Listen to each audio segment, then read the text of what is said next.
ascultat citind o gazetă.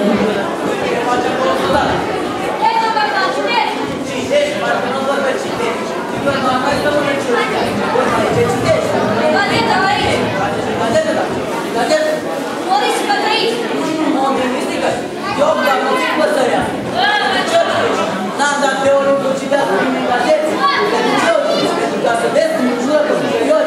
Zicu ce e asta? Asta e disciplină. Dacă orice dat cu mai gazetă care laudă pe ce ai citit?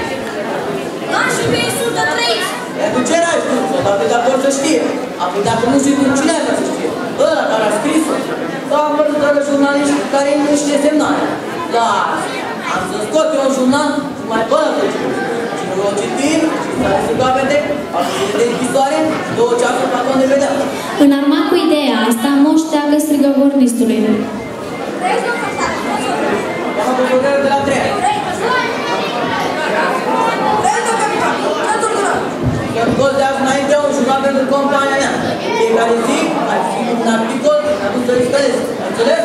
Trăiți, domn capitan, dar nu știu să scriu. Nu știi, cum nu știi? Dar borderourile cum le faci? Dar foaie de soldă? Trăiți, domn capitan, pe ale l-am învățat. Ei și ăia de scrie la jurnale sunt născută învățați? Apucați și ei legi de acolo, că dau așa cum scrie. Trăiți, domn Nu vorbi fureri că te bagă în pământ. Să chem pe fureri de afară de rând, să ajung să-mi scot jurnal. Și informațiile de la Ghiontan. Ghiontan e dator să știe toate. Fapte diverse sunt anunțuri la infermelie și anunțuri de la gornif. O să zic că ai înțeles. Al doi poate vrea cu companie să-i pui la tipat. Trăiți, domn capitan, dar nu am mașină. Nu vorbi, stai, parcă toate alea le fac cu mașina. V-ați învățat, boierește. Mai faci o mușcă mâna, doar nu-i cade cioatele. Înainte de vreme nu mai erau mașini. Și slavă Domnule, mergeau omenirea destul de bine. N-ai văzut Evanghelie, tămele pe tipul lui Hristos. Și doar sunt rătiperite fără mașină. V-a să zic că ai înțeles. Mâine dimineață să o iasă. Să o cheme micul echipament și să fie mare. Mai mare ca toate alea. Că de-aia e gazoană. Și să o citească toată compania. Trăiți, domn capitan, dar nu știe toți carte. Ce tot vorbești de carte, soldat?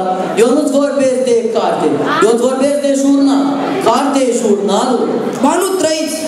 Apoi atunci ce e nevoie să știi carte? Marș la loc. Așadar, Moș Teagă nu conștientizează că pentru a scoate un jurnal îți trebuie și carte.